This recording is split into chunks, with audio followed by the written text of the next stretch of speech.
የፌዴሬሽን ዋንጫ የመልስ ጨዋታ የግብጽ ሐራስና የኢትዮጵያው ባንኮች ነገ በአሌክሳንድሪያ ይጫወታሉ። ኢትዮጵያ ባንኮች ከመጀመሪያው ጨዋታ የተወሰነ የተጫዋች ለውጥ አድርጓል። ዮናስ ኃይለ መስቀል ከግብጽ አሌክሳንድሪያ የስልክ ሪፖርት አለው። በግብጽ ፕሪሚየር ሊግ ባሳለፍነው ሳምንት ባደረገው ጨዋታ 4-1 ያሸነፈውን ሐራስ ኤልሁዱድ የሚገጥመው ኢትዮጵያ ባንኮች በመጀመሪያው ዙር አዲስ አበባ ላይ ከተጫወተው ቡድን መጠነኛ ለውጦችን አድርጓል።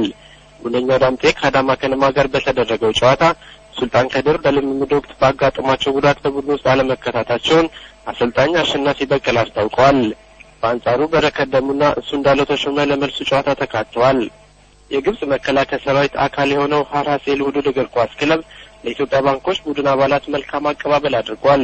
ትላንት ማለዳ ተጠቃሎ አሌክሳንድሪያ የገባው ኢትዮጵያ ባንኮች እግር ኳስ ክለብ ከሰዓት በኋላ ልምምድ ጀምሯል። በዚህ ወቅት የስፖርት ማህበሩ ፕሬዝዳንት አቶ አባተ ወልደ ጊዮርጊስ ተጫዋቾቹ ከክለባቸው ባሻገር ሀገራቸውን እንደሚወክሉ በማስታወስ ጨዋታውን በድል ለመወጣት የሚችሉት እንዲያደርጉ አሳስበዋል። ውጤቱ ክለቡንና ሀገርን የሚያኮራ ከሆነም ስፖርት ማህበሩ ተጫዋቾችን ለማበረታታት አቅም የሚፈቅደው እንደሚያደርግ ቃል ገብተዋል። የሐራስ ኤልሁዱድና ኢትዮጵያ ባንኮች ጨዋታ ነገ በእኛ ሰዓት አቆጣጠር ከምሽቱ 1 ሰዓት ላይ ይካሄዳል። የኢትዮጵያ ሬዲዮና ቴሌቪዥን ድርጅት ዮናስ ኃይለ መስቀል ግብጽ አሌክሳንድሪያ። ይህ በእንዲህ እንዳለ በኢትዮጵያ ፕሪሚየር ሊግ ቅዱስ ጊዮርጊስ መሪነቱን ተረክቧል። ነጥቡንም 50 ደርሷል። ትናንት በአዲስ አበባው ስታዲየም 2 ጨዋታዎች ተካሂደዋል።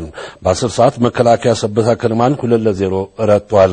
ኢትዮጵያ ቡና ደቡብ ፖሊስን 5-0 የረታበት የሳምንቱ ከፍተኛ ውጤት ሆኖ ተመዝግቧል።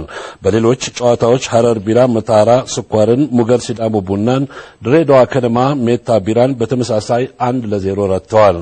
ሐዋሳ ከነማ መብራት ኃይል 1-1 በሆነ አቻ ውጤት ተጠናቋል። ፊፋ በሚያወጣው የሀገራት የደረጃ ሰንጠረዥ ግብጽ ከአፍሪካ መሪ ሆናለች። ኢትዮጵያ ከአፍሪካ 34ኛ ደረጃ ላይ ተቀምጣለች። ማንደፍሮ ለማ ተጨማሪ ዘገባ አለው። የአፍሪካ እግር ኳስ ሲነሳ መስራቾቹ ኢትዮጵያ፣ ሱዳንና ግብጽ በግንባር ቀደምትነት ይጠቀሳሉ። ግብጽ ደግሞ በአፍሪካ እግር ኳስ ላይ መንገስ ችላለች። የአፍሪካ ዋንጫን 7 ጊዜ በመርታት አቻ አልተገኘላትም። ለፍጻሜ በመድረስም ቢሆን ግብጽ ከጋና ጋር መልካም ስም አትርፋለች። በአፍሪካ እግር ኳስ የበላይ መሆን የቻሉት ፈርዖኖቹ ለ22 ጊዜያት ተሳትፈዋል። ይሄ ብቸኛ ባለታሪክ ያደርጋቸዋል። ግብጽ የአፍሪካ ዋንጫን በ1959፣ በ1974፣ በ1986 እና 2006 አስተናግዳለች። 3ቱንም እዛው አገሯ ላይ አስቀርታለች። 4 ጊዜ በማዘጋጀቷም ከጋና ጋር አዲስ ታሪክ አስመዝግባለች። የዓለም አቀፉ እግር ኳስ ማህበር በየወሩ የሀገራትን የደረጃ ሰንጠረዥ ይፋ ያደርጋል።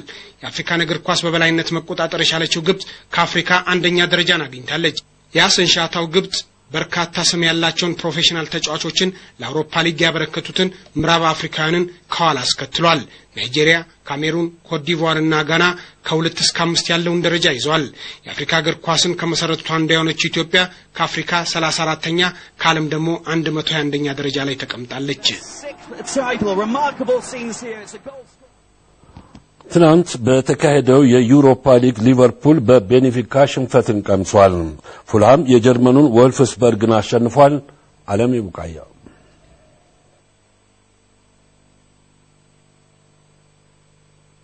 ትናንት ምሽት 4 የዩሮፓ ሊግ ጨዋታዎች በተለያዩ የአውሮፓ ከተሞች ተከናውኗል። ከነዚህ ውስጥ የፖርቹጋሉ ቤኔፊካና የእንግሊዙ ሊቨርፑል ያደረጉት ጨዋታ ይገኝበታል። በዚህ የሩብ ፍጻሜ የመጀመሪያ ጨዋታ ሊቨርፑል በቤኔፊካ 2-1 ተሸንፏል። ሊቨርፑል ከሜዳው ውጪ የተጫወተ በተከላካዩ አገር ጎል 1-0 መምራት ቢችልም ከረፍት በኋላ በተቆጠሩበት 2 የፍጹም ቅጣት ምት ግቦች መሸነፍ ግድ ብሎበታል። የቤኔፊካን 2 ግቦች ኦስካር ካርዴዞ አስቆጥሯል። በዚህ ጨዋታ የተሰጠው የመጀመሪያ ፍጹም ቅጣት ምት ትክክል አይደለም ሲሉ የሊቨርፑሉ አሰልጣኝ ራፋ ቤኒቴዝ ተናግሯል። አሰልጣኙ በመልሱ ጨዋታ በእርግጠኝነት እናሸንፋለን የሚል አስተያየትም ሰጥተዋል። ሊቨርፑል በፈረንሳዩ ሊል ከሜዳው ውጭ 1-0 ተሸንፎ በመልሱ ጨዋታ 3-0 ረትቶ 8 ውስጥ መግባቱ ይታወሳል። በትናንቱ ጨዋታ ፈርናንዶ ቶሬስ ኳስና መረብ አገናኝቶ የነበረ ቢሆንም ከጨዋታ ውጭ በሚል ተሽሮበታል። የሊቨርፑሉ ሪያን ባብል ሉቻው የተባለ ተጫዋችን በጥፊ ተማቶ 30ኛው ደቂቃ ላይ የቀይ ሰለባ ሆኗል። በሌላ ጨዋታ የእንግሊዙ ፉልሃምና የጀርመኑ ወልፍስበርግ ተገናኝተው ፉልሃም 2-1 አሸንፏል። ለፉልሃም ዛሞራና ዳፍ ሲያስቆጥሩ ማዱለንግ 89ኛው ደቂቃ ላይ ለወልፍስበርግ ብቸኛውን ግብ ከመረብ አገናኝቷል። ሌላው ጀርመን ክለብ የሆነው ሃምቡርግ ስታንዳርድ ሌጅን በተመሳሳይ 2-1 ሲረታ የአንድ ሀገር ክለብ የሆኑት ቫሌንሺያና አትሌቲኮ ማድሪድ ተገናኝተው ሳይሸናነፉ 2-2 ተለያይተዋል። በእንግሊዝ ፕሪሚየር ሊግ ማንቸስተር ከቸልሲ የሚያካሂዱት ጨዋታ ትኩረት ስቧል። አንቸሎቲ እናሸንፋለን ብለዋል። የምስራች ይልቆ ተጨማሪ ዘገባ አላት። የቼልሲው አሰልጣኝ ካርሎ አንቸሎቲ ከዛሬ 7 ዓመት በፊት በኦልድ ትራፎርድ የቻምፒየንስ ሊግ ፍጻሜ ጨዋታ ኤሲ ሚላን ጁቬንቱስን አሸንፎ የዋንጫ ባለቤት እንዲሆን አድርገውታል። አሁን ደግሞ በእንግሊዝ ፕሪሚየር ሊግ የአሸናፊነት ጉዟቸውን የሚያጠናክርላቸውን ጨዋታ በዛው በኦልድ ትራፎርድ ከማንቸስተር ዩናይትድ ጋር ያደርጋሉ። በዚህ ጨዋታ ማሸነፍ ከቻሉ የፕሪሚየር ሊጉን ዋንጫ ከ4 ዓመት በኋላ ወደ ስታንፎርድ ብሪጅ እንዲያመራ ለማድረግ የሰፋ ዕድል እንደሚኖራቸው እየተገለጸ ነው። በጨዋታው ለማሸነፍ የሰፋ ዕድል አለን፣ ምክንያቱም አሁን ያለንበት ብቃት ጥሩ ነው። ፖርትስማውዝና አስቶን ቪላን በሰፋ የጎል ልዩነት ያሸነፍንበት ጨዋታ ደግሞ በራስ መተማመናችንን ጨምሮናል ብለዋል ካርሎ አንቸሎቲ። ዋይን ሩኒ በጉዳት በጨዋታው ለመሰለፉ ለኛ ጥሩ አጋጣሚ ነው ብለዋል። በውድድር ዓመቱ 30 ጎሎችን ከመረብ ያገናኘው ዲዲየር ድሮግባ ከጉዳት አገግሞ በነገው ጨዋታ እንደሚሰለፍ ተነግሯል። ፕሪሚየር ሊጉን እየመራ የሚገኘው ማንቸስተር ዩናይትድ ኮከብ ግብ አግቢውን ዋይን ሩኒን በጉዳት የማያሰልፍ በመሆኑ የአጥቂው መስመር ክፍተት ሊያሳይ ይችላል እየተባለ ነው።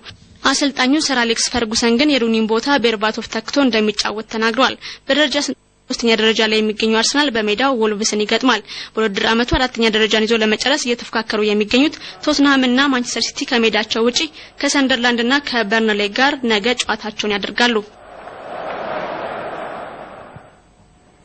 ለሰዓቱ የነበረን ስፖርት ዜና ያው ነው። አመሰግናለሁ አለሙ። የሰዓቱ